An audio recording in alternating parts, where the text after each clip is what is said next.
What happened on God Valley didn't just change the world 38 years ago, it shaped everything that we're seeing in the story right now. The fall of Rox and his crew, the mystery of Shanks' origin, and the terrifying reach of Emu all tie back to this one big incident. But sitting right at the heart of everything here are of course the Celestial Dragons, and especially the Holy Knights, whose influence might be way bigger than anyone ever imagined. And all of this really wants me to back up a moment and really ask at this point, who truly are the Celestial Dragons in One Piece anyways? I mean, yes, you know them, you hate them, they're the rulers of the One Piece world, these guys who think they're too good to breathe the same air as the surface dwellers down there, so they're always around wearing these astronaut helmets and stuff. But I feel like Oda flipped the script with Elbaf and God Valley completely when he revealed the Holy Knights, showing that some Celestial Dragons are absolute top tiers in the verse, worth 1,000,000 Charleses or probably even more. And we've seen plenty of examples of Celestial Dragons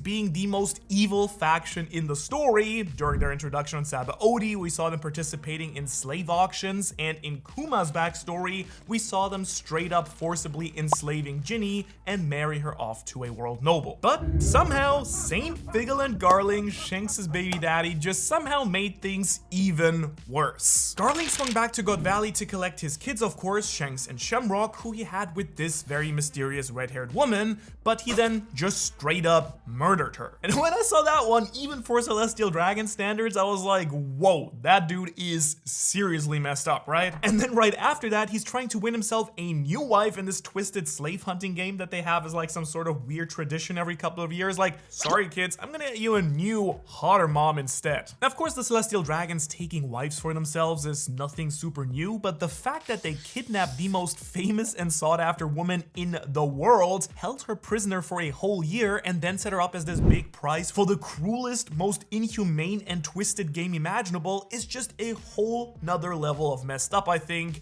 The Evil Olympics, as I kind of like to think of it. Now, if this wasn't clear before for you, no one should ever be rooting for these people in the story. Well, maybe Gunko, right? She seems to kind of be held there against her will to a certain degree, but I will never sympathize with people like Garling and the other world nobles because honestly, just straight up screw those guys. And everything we're learning now in this God Valley flashback section is giving us a major look into the entire role of the Holy Knights and what they actually do in the world as well. Because really, to me at least, that's been one of my major questions ever since we've met them. Clearly, they aren't just enforcers in Marijoa like we were first told when they were first shown in silhouette, but we've also come to learn that they aren't that discriminatory, or at the very least, demonic stuff is all good in the hood, because two new big bruisers were introduced during God Valley with demonic teeth, horns, and wings, which ties them even deeper into Emu's pockets than I originally even thought. Of course, we've also been learning a lot about Garling in this flashback, plus Shamrock, Gunko, Summers, and Killingham in Elbaf, and honestly, it's kind of mind-blowing what kind of things they do and the powers that they wield. At the moment at least, it looks like these guys can just go out on a leisurely stroll and just casually subjugate one of the most powerful nations in the entire One Piece world that has resisted the world government for hundreds of years. And obviously they aren't taking over major countries every single day, but we have seen that Garling had some secret mission that he was on that originally brought him to God Valley 2 years before the incident. So the question I have is, what are these missions? And well, given what we know so far about the Holy Knights, there seem to be two main big criteria for sending them out from Marijoa. First off, it's gotta be some mission that's directly related to Emu's wishes. At this point, it's very clear that the Holy Knights obviously know about Emu and what their plans are, so it makes a lot of sense that they're the ones fulfilling their wishes out in the world whenever they need something done. But the second criteria I see is that the mission must require someone who is absurdly powerful, which basically only leaves the Holy Knights in Marijoa. Like, you aren't gonna send Killingham to take down Arlong in the East Blue? That's absolutely absurd, and he probably wouldn't go. So if I had to guess, I'd say that the Holy Knights were very likely hunting down anyone with ties to the past that Emu wanted erased, but that also required a certain level of power. That means people like Kuma's family and the Buccaneer race, members of the Davy family, the Lunarians, and really anyone else who was powerful and got too close to the sun. Too close to the truth, you get it. So I'm really curious actually why they didn't come after Rox or Roger at all during all this. Although, as far as we know, maybe Garling did actually come after Whitebeard at one point, since the former World's Strongest Man seemed to hint that someone who looks like Shanks gave him his big scars. Or maybe that just happened at God Valley, maybe by the time you watch watched this video, we already know. But anyways, let's shift a little bit here because Elbaf also gave us a big clue about another of the Holy Knight's duties, which surprisingly seems to be recruiting non-celestial dragon fighters to join the Holy Knights like they tried to do at the beginning with Loki. So it seems like almost part of their role is to scout the world looking for the strongest fighters to then sell their soul to Emu in exchange for some even more incredible powers. To me at least, it seems like Gunko might very well fit into that very category as well, since we've seen her with Brooke as a kid in this little flashback right here. Still absolutely dying to know what's going on here, but now she's very clearly already associated with the Myanmar family since at least the incident at God Valley. So maybe she grew up on Brooke's home island, then was collected by the world government and adopted or forced to marry into the Myanmar family that way. I mean,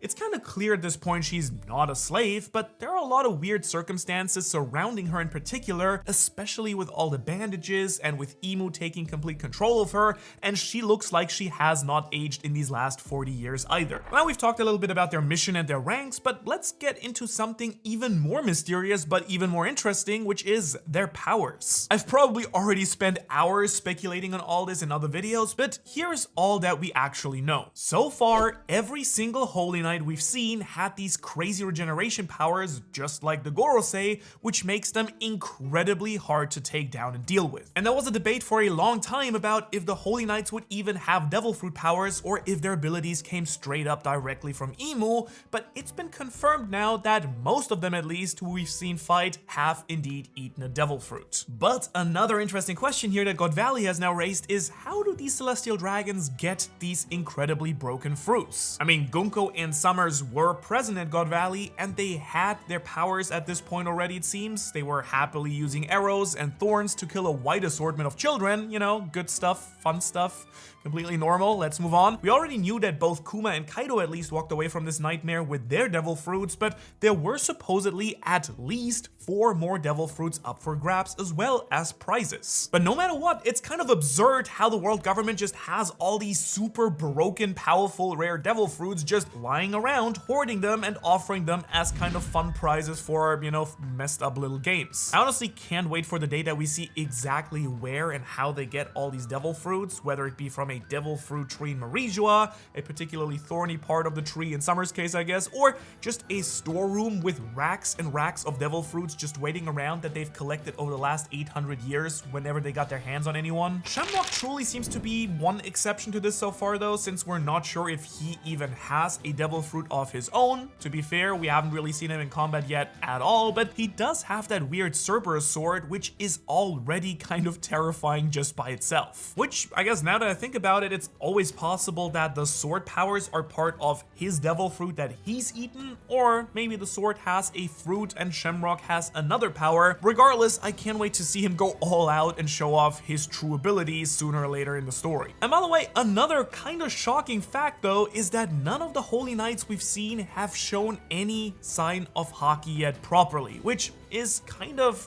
as crazy as it sounds. Think about it, these are some of the strongest fighters in the world, but are you telling me that they might not even have Haki? I mean, just look at Summers, who couldn't even detect that Robin and Chopper were hiding in Saul's beard. Like seriously? I mean, as far as I understand Haki, you'd probably only need like basic observation Haki to do something like that. Of course, that doesn't mean that they don't have it necessarily. Maybe they just don't really care to use it a lot because they're basically immortal anyway, so why worry about where anyone's hiding? Or maybe by serving Emu and getting darkness powers, they have to give up their Haki in exchange, you know, like being subservient to someone. Whatever the real answer is, I'll definitely be watching out for more of that in the future, but just a fun little detail here to keep in mind and keep an eye out for in the future. Of course, they also have access to the Abyss powers, which lets them fast travel across the One Piece world with these arcane summoning symbols. Now, at this point, we aren't sure if they can quite literally go anywhere they want or only places they have a connection to, but it does make them extremely dangerous in terms of mobility and just appearing anywhere out of nowhere. Plus, the way that they seem mentally tied to Emu is also kind of concerning and terrifying, because it seems like all the Holy Knights could hear Emu in their heads, and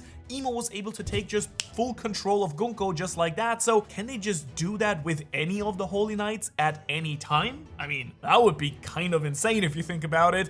I'm a little bit doubtful here, simply because Gunko is God's chosen blade. This title is given to Gunko in chapter 1160, which kind of makes me think that she's the only one that Imo can straight up channel their power through. Or one of my personal favorite Imo theories is that they're currently straight up possessing the body of Nefertari D. Lily, so maybe that means that Imo can only take control of women. That could explain why Gunko became a celestial dragon in the first place, you know, so that Imo would have someone that they could actually personally control and kind of leave Marijoa without actually having to leave Marijoa. Yeah, a bit lazy, but I get it. And so at this point, hearing all this, you might be feeling a little bit like Usopp right here, thinking, well, damn, how do you even defeat a Holy Knight then if we can't touch them, they can teleport around? And my thought at first was big kisses and a little bit of flirting, but, well, there's apparently another technique that can bypass their regeneration too, and it's very likely at least tied to Conqueror's Haki, because we have seen Scopper Gaban use it to stop Summer's regeneration, and he hinted to Luffy that his Conqueror's Haki is the key to defeating their immortality. And so while the Holy Knights do seem pretty like unstoppable and invincible at first glance, there do seem to be ways to fight back as long as you know the trick. Now this is of course also a classic Oda setup where the situation looks absolutely hopeless, and then Luffy and the other strong fighters are gonna swoop in and show us that there is still some hope with the right power-up. Just how you can swoop in and become a main character on this channel by joining my official Patreon, because by signing up, not only do you help support my amazing team and help us produce more and better quality videos for you, but you're also gonna get access to some insane perks like early chapter reactions, community discussions, exclusive monthly artwork, bonus content, bonus podcasts, and so much more. So if you want to check it out, use the link in the description below and join the squad. And we have a free newsletter if you just want to get something for free and, you know, don't have the money or just don't want to help but still get something. Check it out. Now, one of the most interesting things about seeing all these families in God Valley, you know, gathered there, is seeing just how competitive they actually all are against each other. Even the Myanmar family, who we know pretty much next to nothing really about, are trying to win the grand prize, aka Shaki. Summers was going for the main prize as well, even though he got put in his place by Garling, I guess. You know, the real gentleman going for a wife instead of a slave. I don't know, maybe Garling's a good guy, guys. You know, you tell me. It's really interesting that this game is really kind of like a free-for-all for these celestial dragons. Like, yes, of course, the run-of-the-mill nobles aren't doing squat in this game, but the actual strong ones seem to really compete with each other here, also for, you know, fame, but also for the prizes. So I kind of wonder if this hunting game has any effect on family standing for the years after the game ends, or some internal ranking or hierarchy they have. I'm not sure about you, but to me it really makes it look like not all the celestial dragon families are actually on the same page or level, but there's actually quite a little bit of infighting within this faction. And that does actually seem to be the implication here, with the non-Gunko Myanmar person here referencing the clan wars, which is like a cool sounding word. So I wonder what their status actually means. Like, do the so-called higher ranked families get access to stronger devil fruits? Do their strong children get to become holy knights? Maybe even, you know, Gorosei members if they need to get replaced? And thinking about questions like these actually kind of made me realize that we still somehow know very, very little about how the celestial dragons actually operate on the inside. Like, seeing all of these families clashing here really got me thinking about all of the different families and what we already know about them. Just for starters, we only officially now know 11 of the original 20 kingdom families. So let's take a look here. First up, we have the Figerland family, probably the most famous of the bunch right now. And at this point, Garling, one of the top dogs, maybe even the clan leader, seems to be one of the Gorosei. Then there's the twins, Shanks and Shamrock. Now, what you may not realize though is that this family has some serious ties to the moon. Evidence number one, Garling's hair. And I know it's kind of hard to tell, but that's why you've got me here to tell you what his hairdo is moon-shaped. Wow, I'm so amazing for figuring that one out. But okay, seriously though, here's the real theory crafting, because it's possible that the twins themselves could have been inspired by Skoll and Hati. We are in Elbaf after all, and these are wolves from Norse mythology who were destined to devour the sun and the moon and bring an end to Ragnarok, the big war. And honestly, to me, that just really seems like it fits so well with Shanks and Shamrock. Shanks obviously has always had ties to Norse mythology with his entire Viking aesthetic, and now that we know though he's the child of destiny, it's very likely that him and his brother are destined to have a major impact on the fate of the world. So if I'm looking at that, I kind of think that Shanks is probably the son child with his ties to Luffy, and Shamrock the moon since he's closer to his father. Which, by the way, could have some crazy implications for the future, because will Oda really have Shanks try to devour the sun god, aka Luffy? I mean, just saying, there's some absolutely crazy potential twist here, because now that we've met the twins' mother on God Valley, it's pretty fair to speculate, I think, that Shanks and Shamrock could also be part of the Davy clan. They might be D's. Really think about it. Their mother was from the place where the Davy clan was hiding. Shanks also has never revealed his family name, so it's very possible that Shanks will reveal his true name to be Davy D. Shanks. God, I would personally love that one a lot. It could also potentially mean that, you know, they are related somehow, like distant cousins of Blackbeard, since Teach is 1 year older than both twins, and, you know, we know that his mom was also on God Valley. I mean, we now know what she looks like, but it's absolutely possible. And I don't know, man, like with this flashback, it kind of feels like anything is possible at this point. But now let's slide over instead to the next family, the Shepherd family. At this point, Saint Jupiter and Saint Summers are pretty much the only two confirmed members of this, and they may not be steeped in mythology like Shanks and Garling, but Jupiter is really interesting just by himself. For starters, he is the youngest looking Gorosei here, but I also kind of wonder if that makes him the oldest, you know, like he could have been the first one Emu made actually immortal. And then we know that Summers is just straight up a royal scumbag. Enough said there, I think. You may look at him, right? But if you look at Summers here in God Valley, I will say that he has definitely aged quite a bit since that happened. Then, of course, the Don Quixote family, I think, does not need any introduction. This is Dofi's bloodline, but there's also Saint Mjolsgard here, and Mjolsgard's father, who I almost think I will nail the pronunciation of. He's named Shiver Solero, I think is how you pronounce that. And this family really serves as a nice example of how ruthless the Celestial Dragons can actually be. Now, Dofi's father, Homing, wanted to come down to the surface and just live like normal people, but then of course they were all tortured by the commoners and ultimately rejected by the world nobles too, kind of being stuck in limbo between the two worlds. But that's not even the worst of it, because when Mjolsgard actually changed from being kind of a scumbag noble to actually being a really nice person by trying to save Shirahoshi during the reverie, they straight up executed my man. Like, wow, the only decent noble, and they said, nah, that's not how we roll. Can't have any good people up there, you know, sullying the bloodline, the purebloods, as Malfoy would say. I don't know. I guess I do need to shout out my boy Don Quixote Rocinante here, though. He was a genuinely good dude, even though he was a celestial dragon by birth. But again, he also then got killed by his brother. I mean, more noble on noble violence in this family than we have seen anywhere else. Now, from here, I want to jump into a family we don't actually know the family name for, but we do know about Saint Rosward, Charlos, and Charlia. You know, the ones that we know from the Saba Odi slave auction. Who could forget, you know, One Piece's most punchable face ever? We don't know if they are their own separate family or part of one of the other big ones, but I thought we should probably throw them in there since they were the first example of celestial dragons we ever got to meet in the story. Now though, the Manmar family. This one really has my head spinning a lot, I gotta say. We barely know them aside from the girl with the button hat and Gunko, who might only be part of the family through marriage or adoption or something, but the fact that they showed up to God Valley like everyone else meant that they are probably some important family. Then of course, out of nowhere came the Rimoshifu family, represented by Saint Killingham, and that's literally all we know about them, but that's not all we can speculate, because Killingham might actually be the first mixed race Holy Knight that we've ever seen in the story. You might have noticed that he has these sharp teeth here, and if you look closely at his neck, he might also have some gills, maybe, question mark. So that raises the question to me, is he actually fishman? Part fishman? I mean, that would honestly be absolutely wild. The Celestial Dragons are extremely racist against the fishmen. They had many slaves amongst the fishmen, but does that mean that one of his parents is a fishman, or he was adopted too?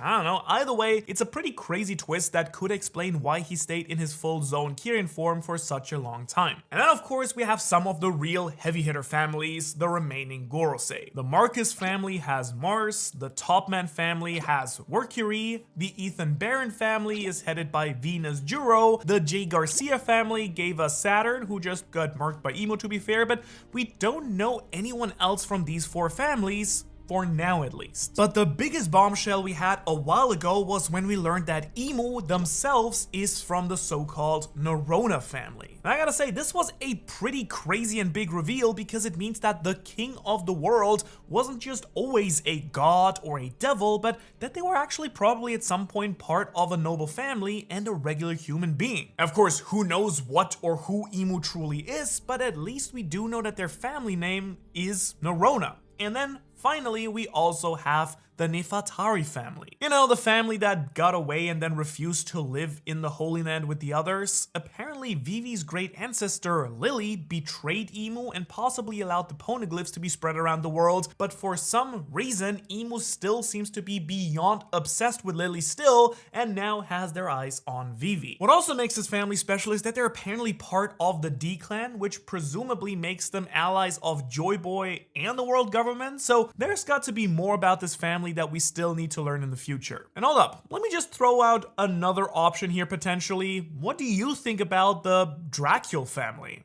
Huh? Anyone? I mean, come on. There's been theories that Mihawk was a former Holy Knight, so if that were to be the case, it would make sense that he came from a family of celestial dragons. So just throwing that one out there into the world, and hey, we'll see what happens with it. Also, can't forget my Kuja theory, where I speculated that maybe Amazon Lily was founded by Nefertari de Lily, which, you know, would technically make all of the Kuja women, or at least the pirate empresses, a part of the Nefertari line potentially too, turning them into sort of exiled celestial dragons. But now, beyond just the families that rule the world, let's talk about the insane symbol that they chose as their crest. The hoof of the dragon. This thing had always been one of the single darkest parts of the celestial dragon's legacy. They quite literally brand it on their slaves. But why the hoof of the dragon? Well, we of course don't know that for sure yet, but the clues are truly stacking up at this point. Just think about it. We already knew that they tried to recreate dragons through the wild experiments that we saw in Punk Hazard, right? The dragon there.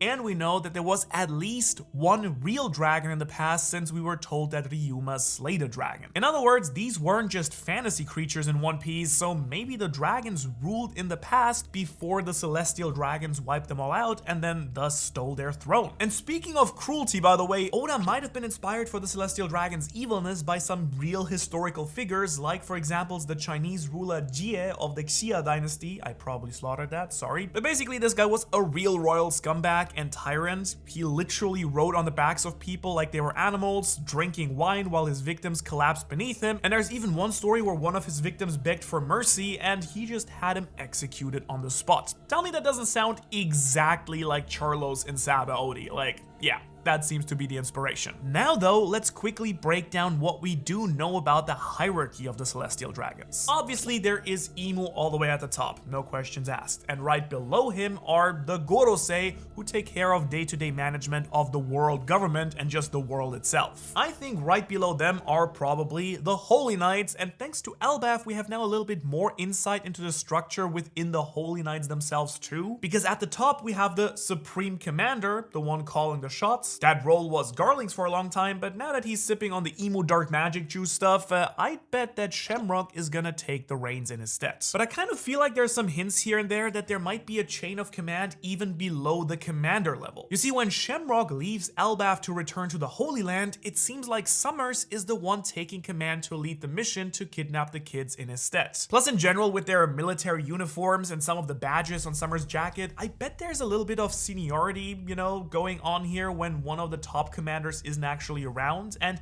if the Holy Knights have the power to execute other world nobles, then they have to have some sort of authority over the regular world nobles who are at the bottom of the food chain, so to speak. And of course, then way below them are the slaves, but they aren't actually celestial dragons. And really, they aren't even supposed to be slaves because technically, you know, slavery isn't supposed to exist anymore in the One Piece world, but obviously the world nobles don't really care about the rules of the commoners. In fact, the entire city of Marijoa runs completely on slave labor. They pull their big moving walkways, they clean everything, they carry the world nobles around like, you know, like a twisted version of Uber. They cook, they probably even wipe the nobles' bottoms for all we know. Like, the place literally would not function without them, so I really hope we see the slaves revolt and, you know, tear the place up, hopefully with the help of Luffy. That kind of goes with the entire Nika, Sun God liberating the slaves vibe, right? But with that out of the the way, let's now zoom out a little bit and look at the Holy Land itself, because this place was just stuffed full with mysteries too. As far as we know at this point, it seems like it might have literally been built on top of the Eve tree, the massive tree whose roots stretch all the way down through the red line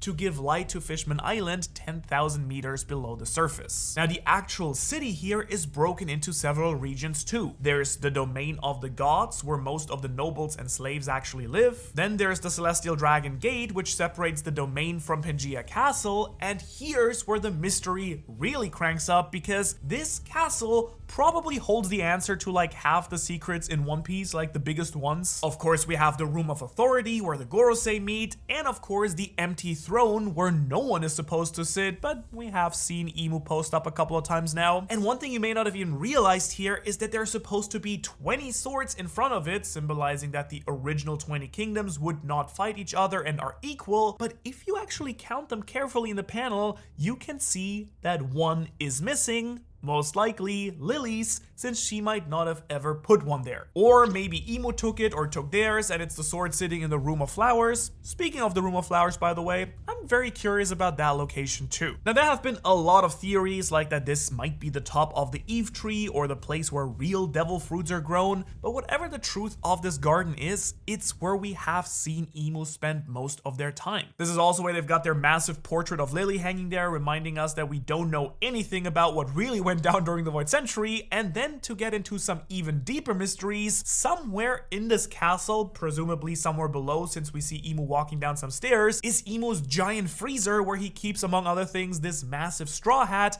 And I do have a few theories about what else might be down there. Just to throw one out there, for example, it might be the preserved bodies of some ancient powerful warriors. Then we also have the legendary mysterious national treasure of Marijoa that Doflamingo hinted at could help him rule the entire world. Now we don't know what that is, but Dofi had found out about it in Marijoa, and then the world nobles tried to kill him for it. They did obviously fail, and ever since then he has kind of used his knowledge of the national treasure to blackmail the government into doing whatever he wants. So it could be Imu, or maybe it's the secret to Imu's powers, or it's the straw hat here, or something completely new, but I'm pretty sure it will come up at some point in the future, since it seems like something very, very powerful that maybe even Blackbeard wanted. And this whole luxurious place is funded by the Heavenly Tribute, the big tax that every government-affiliated kingdom had to pay to stay part of the government and, you know, get their protection through the Marines, etc. We actually didn't know the exact amount here, but it's enough to quite literally crush some nations for how expensive it is. Just look at the Vodka Kingdom where Kaido grew up. They were so desperate to try and meet the tribute amount that they started raiding other kingdoms just for their money. So yeah, it's kind of like, yeah, join the world government and drive your entire kingdom into dependency and slavery, but don't worry bro, we'll protect you from those pesky pirates in return. And we've actually known about this heavenly tax for many years, but one thing we're just learning about now is how much the Celestial Dragons fear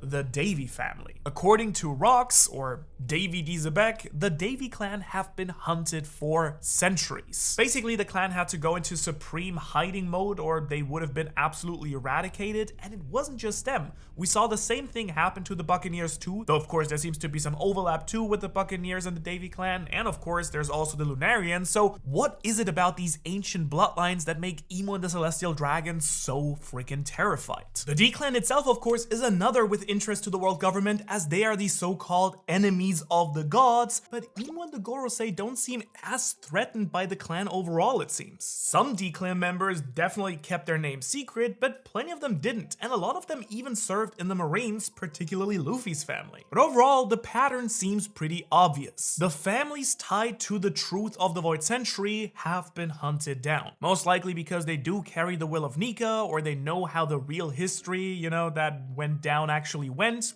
Rox kind of seems to know, right? Now, one thing that we never really knew for sure so far seems to have been confirmed recently, because apparently people can actually get married into the Celestial Dragons. We already knew that people could be forced to become wives. They have multiple, like obviously, right, of the world nobles, but obviously people like Ginny didn't become full nobles themselves that way. But now, with everything we saw with Shaki at God Valley, I'm kind of wondering if they can actually become full nobles if their spouse so wants it, right? But now with everything that we saw with Shaki on God Valley, I'm kind of wondering if they can become full nobles if their husband or wife allows allows it. I mean, if Garling had his way, Shaki would have been his wife after the end of God Valley of the games, so I don't know. I've theorized that maybe the Kuja are a hidden celestial dragon clan.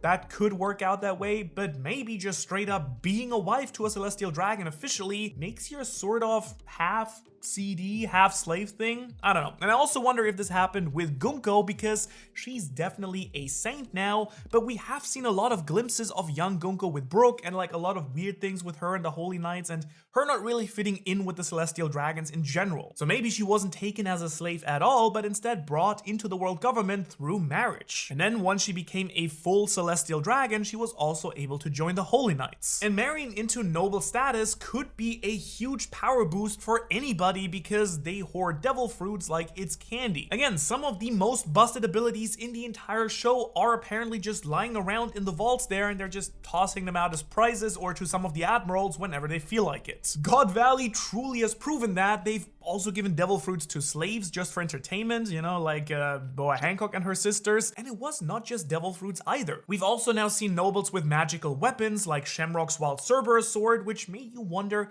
how many other magical relics they're just straight up hiding away. And then of course there is the Celestial Dragon's favorite cheat code, their complete power over the Marines. Because in case you didn't know, the admirals, yes, these guys are basically kind of their personal bodyguards. They're like protection bimbos. If a Celestial Dragon so much as sneezed, the Marines would come storming in. We saw that crystal clearly at Sabaody when Kizaru had to show up to avenge Churlos getting punched by Luffy. And all this power isn't even considering their potentially most broken weapon of all, the ancient weapon Uranus, because there's about a 95% chance at this point that the weapon that destroyed Lulusia Kingdom is actually Uranus, which is just the ultimate flex on the entire world. Good thing I guess there are still two potential other ones, and we might be seeing one make its very first appearance in the story very soon in Albaf here, because I actually think there's been a lot of signs that Luffy might be getting the super battleship Pluton here in Albaf, and if you want to know exactly why I say that, you should watch this video right here. Otherwise, Shanks so much for watching. Shanks to all of my Patreons, as I'm very sorry for the stuffy nose.